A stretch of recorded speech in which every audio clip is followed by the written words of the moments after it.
The pioneers used the prairie grass, called prairie thatch, to make their roofs. It was a common material because it was so easy to find.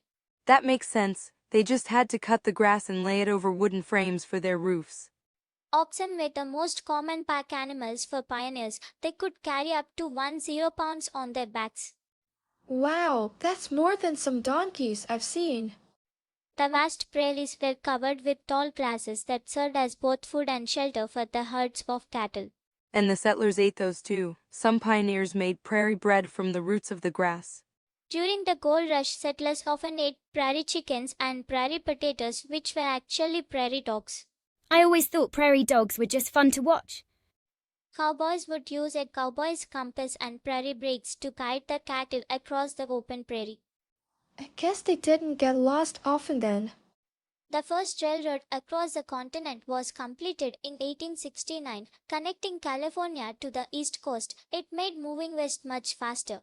I remember it's called the first transcontinental railroad. The one-room schoolhouses often had prairie walls made of sod, just like the settlers' homes. I bet it was nice to have a place for learning. In the towns, settlers often grew prairie onions as part of their gardens. They were wild onions that needed to be replanted each year.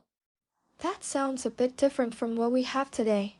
Now, modern cities are built on what was once the great open prairies. The settlers would be amazed to see how much it's changed. I wonder if they'd still recognize the land.